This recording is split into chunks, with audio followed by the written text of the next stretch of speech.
Entonces, miren, para la reflexión de las ondas, ¿sí? Esta se presenta cuando encuentran un obstáculo que les impide propagarse, ¿sí? O sea, seguir, ¿sí? Chocan y cambian de sentido, ¿sí? Pero sin modificar sus características, ¿ok? Entonces, aquí tenemos un ejemplo, ¿sí? En esta figura, ¿sí? Ahorita, digamos, vemos que, digamos, la perturbación va así, pero se dirige hacia la derecha, ¿sí? Choca, ¿sí? Aquí, por así decirlo, con esta pared, pero cuando choca se regresa, pero ahora con una elongación contraria, ¿sí? Aquí va con la elongación hacia arriba, ¿sí? Pero choca y se devuelve con la elongación hacia abajo. Entonces, este sería pues un ejemplo de una reflexión de una onda lineal, ¿sí? En este caso por un resorte. Entonces, una onda que se produce en un estanque también se refleja al chocar. Y en este caso el ángulo de reflexión de las ondas es igual al ángulo del choque. Entonces que si va esa onda en ese estanque, llega, digamos, por así decirlo, a donde hay un obstáculo o a la orilla, ¿verdad? Choca y se refleja. Va chocando con un ángulo y se refleja con un ángulo igual al del choque. ¿Okay? Entonces aquí, digamos, no hay como que mucho. Más adelante quedamos un poquito más sobre el sonido y el eco y esas partes, ¿sí? Vamos a observar que son prácticamente ondas sonoras que se van expandiendo, chocan y se regresan, ¿sí? Es por eso que pues en algunas ocasiones nosotros escuchamos como esa parte del eco, ¿verdad? Va, choca el sonido y se regresa.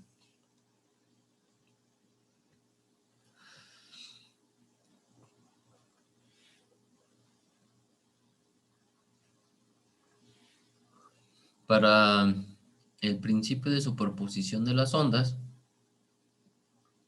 te menciona que pues experimentalmente se ha comprobado que cuando se producen dos o más trenes de onda al mismo tiempo, ¿sí? Como ya hemos visto, pues eh, ya vimos que era un tren de ondas, ¿sí?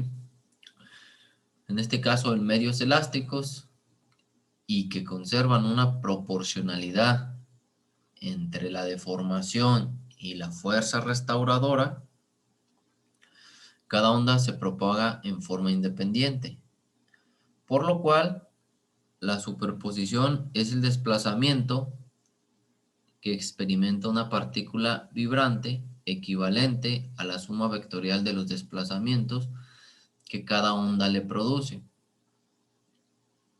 Una aplicación o donde lo podemos ver, digamos, este principio de superposición de onda, es cuando queremos estudiar un movimiento ondulatorio formado por muchos trenes de onda.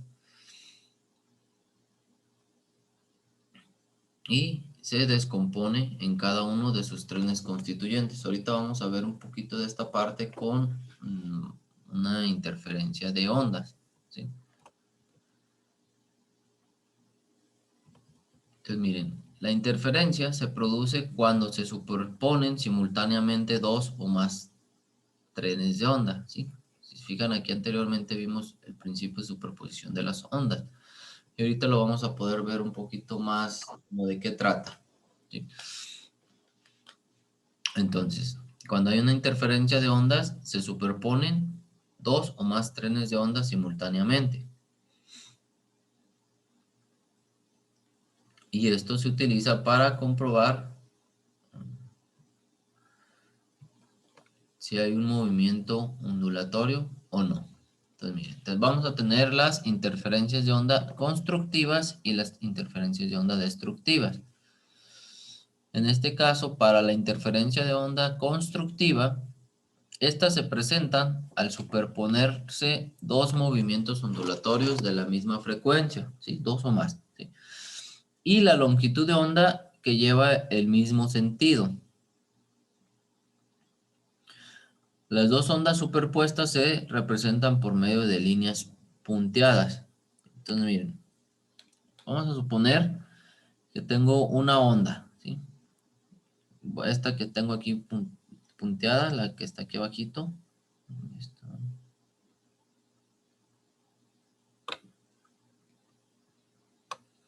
Esta, ¿sí?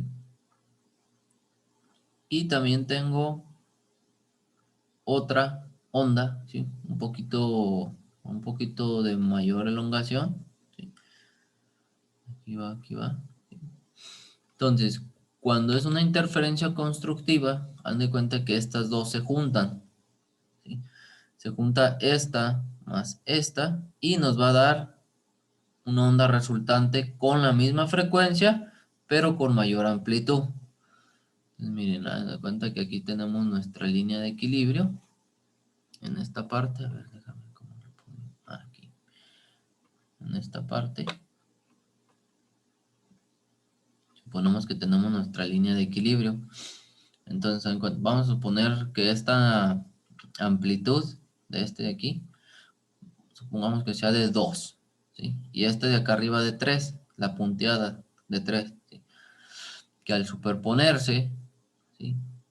En este caso, pues como se mencionó, tienen la misma longitud de onda, la misma frecuencia, sí, hay una interferencia constructiva. De cuenta que van a sumar 2 más 3 y la onda resultante pues va a tener una mayor amplitud, en este caso pues de 5, ¿verdad? Como quien dice, se estarían sumando, se superponen esta de 2 y esta de 3 y ya tendríamos una de 5.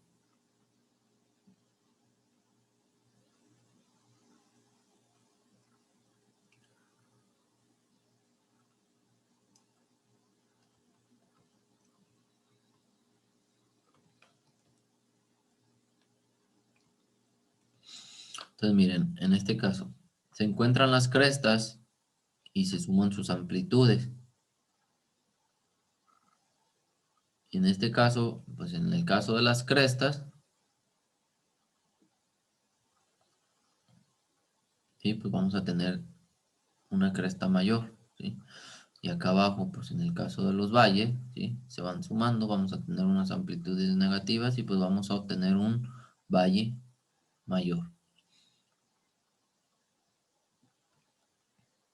Y como dijimos, pues mantienen la misma longitud de onda y la misma frecuencia. Entonces eso sería en el caso de una interferencia constructiva, ¿sí? En el cual este más este pues se van sumando y se hace uno más grande, ¿sí? Pero tenemos el caso de la interferencia destructiva. En este caso, la destructiva se manifiesta cuando se superponen dos movimientos ondulatorios con una diferencia de fase. Por ejemplo, al superponerse una cresta y un valle de diferente amplitud, con una diferencia de fase igual a media longitud de onda. Entonces, en este caso, la onda resultante tendrá una menor amplitud, ¿sí? A diferencia de la constructiva que tenía una mayor amplitud. Entonces, si se superponen dos ondas de la misma amplitud con una diferencia de fase equivalente a media longitud de onda, o sea, 180 grados, la suma vectorial de sus amplitudes contrarias será igual a 0. En este caso, cuando tienen la misma amplitud, ¿sí? Pero tienen una diferencia de fase de media longitud de onda. Vamos a ver a qué es lo que se refiere.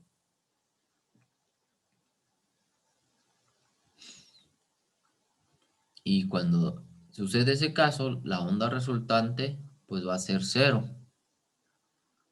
¿Sí? Va a ser nula su amplitud. Y eso sucede cuando la cresta de una onda coincide con el valle de la otra y ambas son de la misma amplitud. Ok, entonces miren, aquí tenemos dos tipos de interferencia destructiva. En el caso del inciso A, ¿sí? Tenemos una interferencia destructiva de dos ondas con diferente amplitud y diferencia de fase de 180 grados, ¿sí? O sea, media amplitud. ¿Qué quiere decir esto? Que en el caso tengo acá una cresta y un valle, ¿sí? Si se fijan, en este caso, la... ay,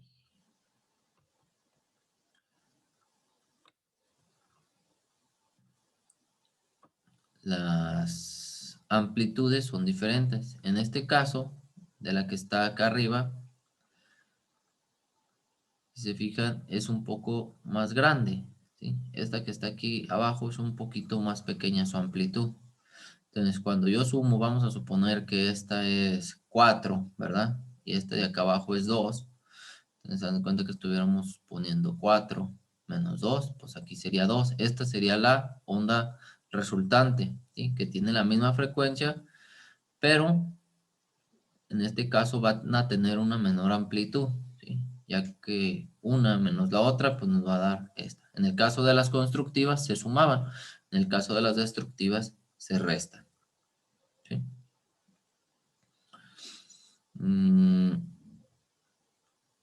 Y bueno, aquí tengo mi línea equilibrante, en el cual pues puedo observar claramente que al momento de sumarlas, ¿sí? Una es positiva, otra es negativa, pues me va a dar esto como resultado, ¿sí? Esta que está en línea, la onda de color rojo. Ahora, en el caso del inciso B, es muy parecido al anterior, ¿sí? Solo que en este caso las dos ondas tienen la misma amplitud. Entonces, si se fijan en este está puntiagudo, ¿sí? Va, pero tienen la misma amplitud. Entonces, dan de cuenta que siempre que las están sumando, ¿verdad? Pues de cuenta, si aquí tenemos 0.5 menos 0.5, 1 menos 1, 2 menos 2, ¿sí? Entonces, al momento de estarlas sumando, como son iguales, pues la amplitud va a ser 0 y la onda resultante, por así decirlo, pues va a ser nula y es esta que está aquí. La onda resultante de amplitud 0 es esta que está aquí de color azul. ¿Ok? Entonces, eso respecto a las interferencia constructiva y destructiva. Hasta ahorita, díganme si tienen alguna duda, por favor. No, profe. No, profe, No, todo bien. todo bien. Perfecto.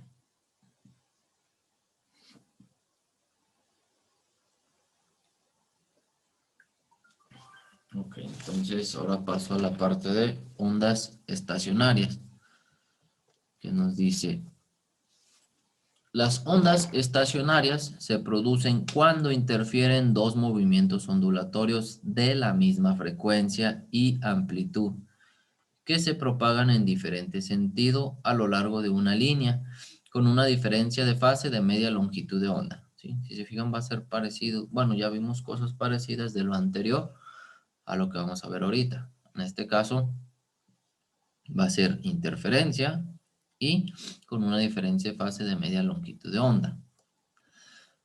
Entonces, miren, podemos hacer ondas estacionarias utilizando ven aquí, tipo, una riata, una soga, un lazo, algo, ¿sí? O cuerda. En este caso, dos personas deben tomar los extremos. ¿Sí? Si se fijan acá en el inciso A, B y C, dos personas toman los extremos. Ahorita vamos a ver cada caso. Entonces, si en este caso cada uno mueve bruscamente la mano hacia arriba en el mismo instante, producirán dos perturbaciones y en este caso pues las crestas que formaron se encontrarán en el centro y producirán ahí un máximo. ¿Okay? Un máximo desplazamiento. Si después los dos extremos de la cuerda se mueven hacia abajo, Los dos valles así formados provocarán un mayor desplazamiento hacia abajo, ¿sí? En el caso del punto central, por así decirlo aquí. Después, si las personas vibran los extremos de la cuerda en sentidos opuestos, o sea, uno arriba y luego en ese caso el otro para abajo y así se van,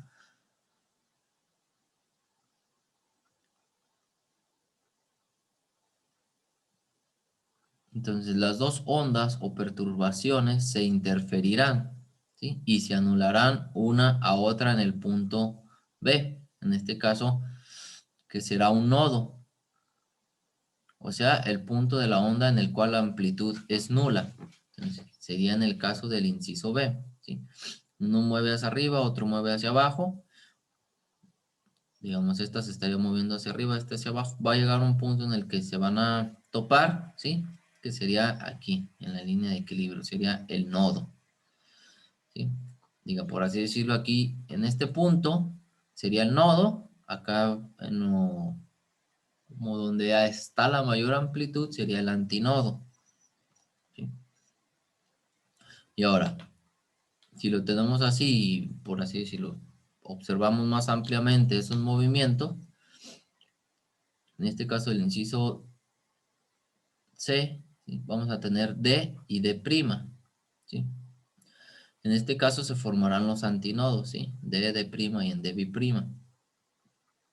que son los puntos de la onda que vibran con la mayor elongación, o sea, la amplitud.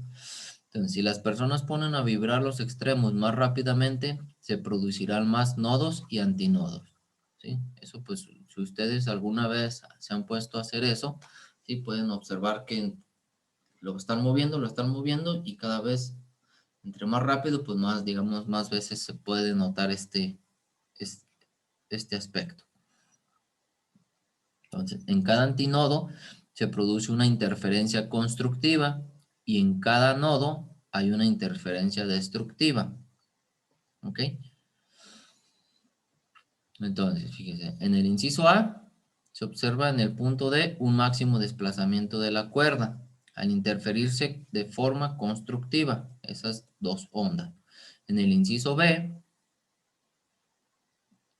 se aprecia la formación de una onda estacionaria, ¿sí? Los nodos se observan en los puntos A, B y C, mientras que en D y D' hay antinodos, y en el caso de C, cuando vibran más rápidamente la cuerda, se forman nodos en los puntos A, B, B' y C, y antinodos en D, D' y D'. ¿Ok?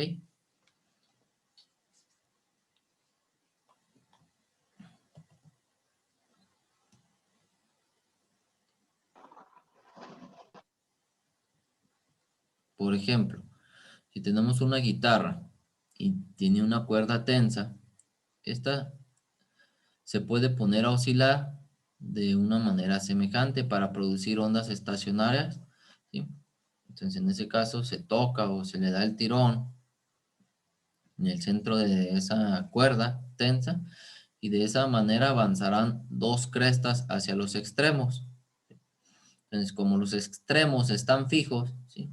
Entonces, dan cuenta, ustedes tocan esa cuerda, por así decirlo, ahí donde está la parte del circulito donde va a generar el sonido. Está sujeta de un lado y de otro lado la cuerda, ¿sí? Está fijo, entonces las crestas se reflejarán como valles y entonces se moverán hacia los extremos opuestos.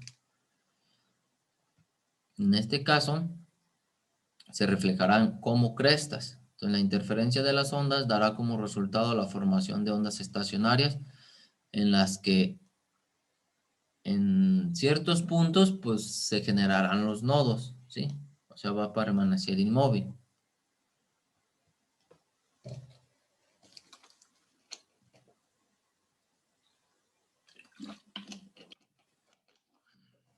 Entonces ahora vamos con la refracción de ondas.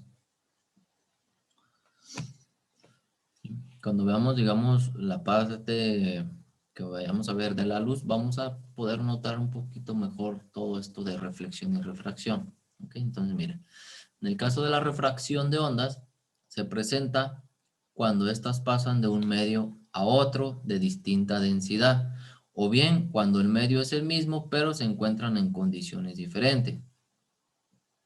Un ejemplo que se puede observar es en el caso del agua. Por ejemplo, ustedes están en el mar, ¿sí? Y al tener, digamos, distintas profundidades, pues puede cambiar un poquito la densidad o el medio, ¿sí? Las temperaturas, ese tipo de factores. Entonces, en ese caso, se origina que las ondas cambien su magnitud de velocidad de propagación y su longitud de onda, ¿sí? Pero, importante, conservan su frecuencia constante. ¿Ok?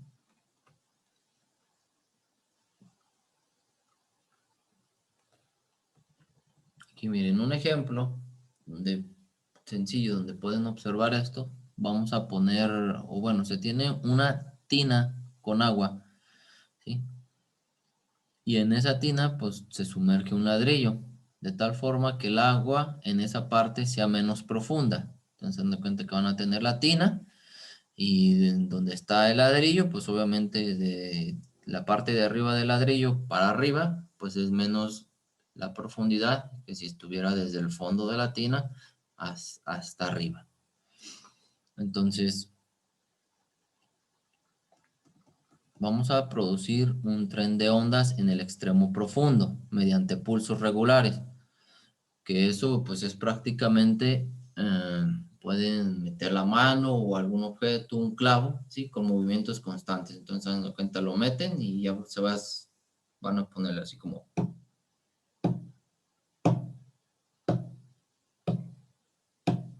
¿Sí? Entonces, digamos, va a ser un tren de ondas, ¿sí? Con pulsos regulares. Y se va a poder observar que cuando las ondas pasan a la parte menos profunda, ¿sí? O sea, donde está el ladrillo, la longitud de onda, o sea, la distancia que hay entre una cresta y otra, o entre los dos valles, pero pues prácticamente lo vamos a poder observar más entre cresta y cresta, ¿sí? Va a ser de menor magnitud, ¿sí? La longitud de onda. Entonces, como las ondas en la parte menos profunda se obtuvieron por el avance de las ondas generadas en la parte más profunda, la frecuencia de ambas, ¿sí? Es la misma. Y como la longitud de onda disminuyó en la parte que es menos profunda, eso nos va a indicar que la magnitud de la velocidad de propagación también deberá disminuir en la misma proporción para que la frecuencia permanezca constante, ¿sí? Como sabemos, frecuencia es igual a velocidad entre longitud de onda, ¿sí?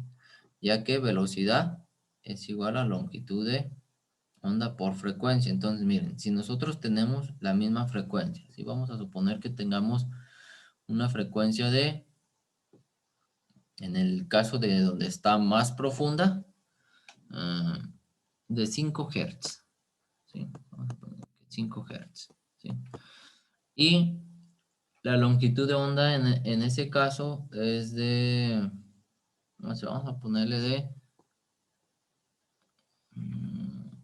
0.4 metros.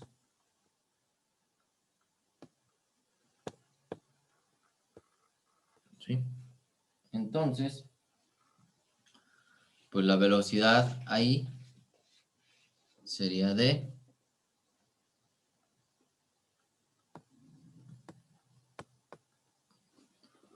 2 metros sobre segundo.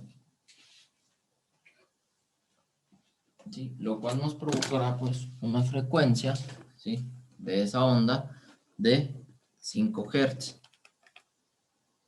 Ah, no. Permíteme uno.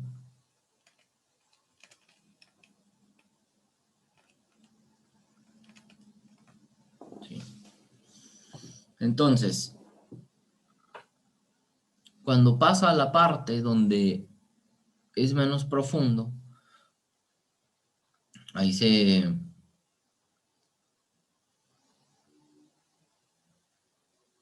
observa pues que la longitud de onda es menor, ¿sí? Entonces vamos a suponer que la frecuencia se tiene que conservar, ¿sí? Que es de 5 Hz, ¿sí? Pero vamos a suponer que si acá disminuyó a, no sé, la longitud de onda a 0.2 metros, ¿sí? Entonces la velocidad tiene que disminuir también, ¿sí? Para que sea proporcional, ¿sí? De tal manera que si aquí son 2 metros, entonces aquí la velocidad disminuyó a 1 metro sobre segundo, ¿sí? Ya que 1 entre 0.2 me va a dar la misma frecuencia, que es de 5 Hz, ¿sí? Entonces aquí tiene esta frecuencia, la frecuencia se conserva, ¿sí? Si disminuye la longitud de onda, pues también tiene que disminuir la velocidad, ¿sí? Esto para que pueda conservar la misma frecuencia, ¿sí?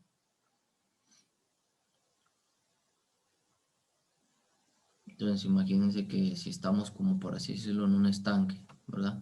Entonces aquí tenemos la parte más profunda y así van las longitudes de onda, ¿sí? De 0.4 metros, ¿sí? Eso es suponer, ¿sí? Cuando llega a la parte que es menos profunda, pues la longitud de onda, ¿sí? Es menor, ¿sí? Pero la velocidad va a ser menor, ¿ok? Y van a conservar la misma frecuencia,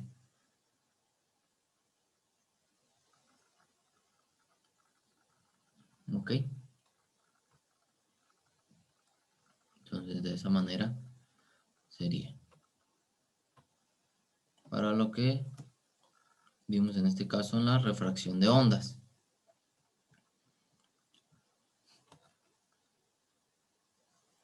Ahora, la difracción de ondas. Entonces, cuando una onda encuentra un obstáculo en su camino y lo rodea, ¿sí? O lo contornea, ¿sí? Se produce la difracción de ondas. Entonces, eso lo podemos notar más, ¿sí? Cuando son más grandes, ¿sí? O mayores las longitudes de onda. Y si el tamaño de la abertura, ¿sí? Por los que se atravesará esa onda, pues es menor, ¿sí? Aquí tenemos un ejemplo, ¿sí? De ondas generadas en el agua que inciden en una abertura. Entonces, dan de cuenta que aquí hay una abertura y aquí tenemos unas longitudes de onda o va aquí el agua, pasa por esta abertura y cambia, ¿sí? Entonces, en el caso de la difracción, tenemos frentes de onda, ¿sí? Entonces, en la cual la parte del frente de onda atraviesa esa pequeña abertura y se convierte en un nuevo emisor de onda, ¿sí? La longitud de onda es la misma en ambos lados de la abertura, entonces la longitud de onda es la misma, ¿sí? Pero si se fijan, cambia, ¿sí? Aquí va, ¿sí? De cierta manera, pasa por esa abertura, pero ahora cambia, ¿ok?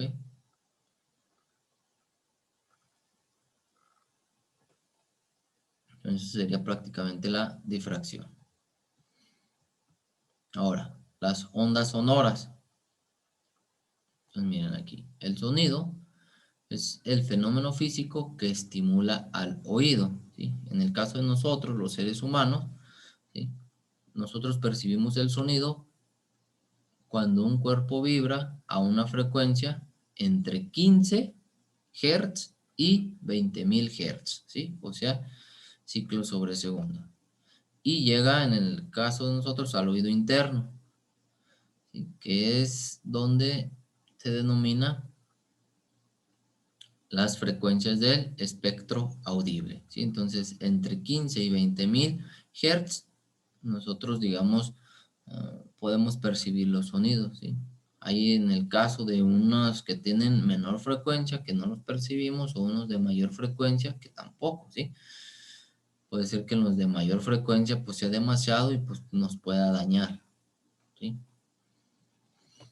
Entonces, cuando la frecuencia de una onda sonora es inferior al límite audible, se dice que es infrasónica, ¿sí? O sea que es menor, si es menor a 15 Hz. Y si es mayor, es ultrasónica, cuando es mayor a los 20.000 Hz. Entonces, las ondas sonoras son ondas mecánicas longitudinales, ¿sí? ya que las partículas del medio material vibran paralelamente a la dirección de propagación de la onda en este caso, de sonido. Entonces, como el sonido se transmite en todas las direcciones en forma de ondas por medio de cualquier material elástico, se trata de ondas tridimensionales o espaciales, ¿sí? En la clase pasada habíamos dicho algo sobre esto.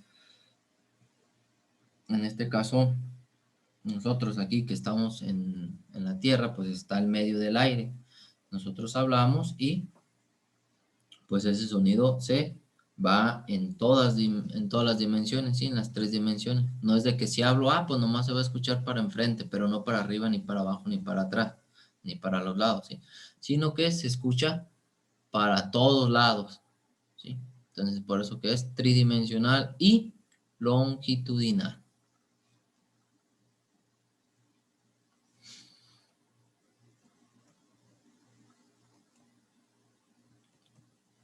Entonces, el sonido, ¿sí? También se puede transmitir en los líquidos, ¿sí? Aparte de el aire.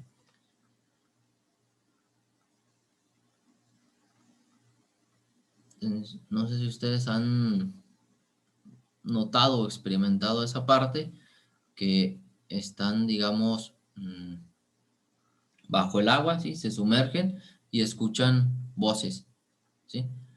Pero, por ejemplo, cuando, vamos a suponer que están en una alberca, ¿verdad? Y está cayendo como agua y están cercas ahí, ustedes escuchan ese sonido, digamos, un poco más fuerte, ¿sí? O si están ustedes sumergidos en el agua y alguien le hace así, pues ese sonido, ¡pum!, se dispara, ¿sí?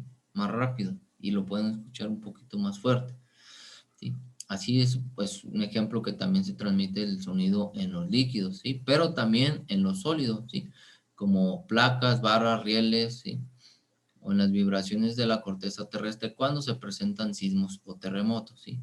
Por ejemplo, si ustedes ponen su oído ahí cerca de, o ahí pegado a una mesa y alguien toca, ¿sí? Ustedes pues pueden notar ese sonido y en este caso los oídos, pues lo pueden notar un poquito más, bueno, que se note un poco más y sea un poco más fuerte, ¿sí? Entonces, un sonido, por intenso que sea, ¿sí?, no se puede propagar en el vacío, porque no existe en el vacío un medio material por el cual se transmita esa vibración. Y como les había dicho la clase pasada, ¿sí?, en el espacio, ¿sí?, en el vacío, los sonidos, ¿sí?, no pueden viajar, digamos, pues eso, pero pues no se va a escuchar, ¿sí? No hay un medio material, ¿sí?, por el cual se esté propagando. ¿Ok? Entonces, por ejemplo, si ustedes ponen un reloj con alarma en una bomba de vacío, solo se va a oír mientras exista aire, pero conforme se vaya quitando ese aire, ¿sí?, el sonido ya no se va a propagar en el vacío, ¿sí? No va a haber un medio material. ¿Okay? Entonces, ahorita vamos a ver esta parte de rapidez o magnitud de velocidad de propagación del sonido, ¿sí? Ahorita en la siguiente sección, ¿sí? Se termina esto y ahorita regresamos. ¿Ok?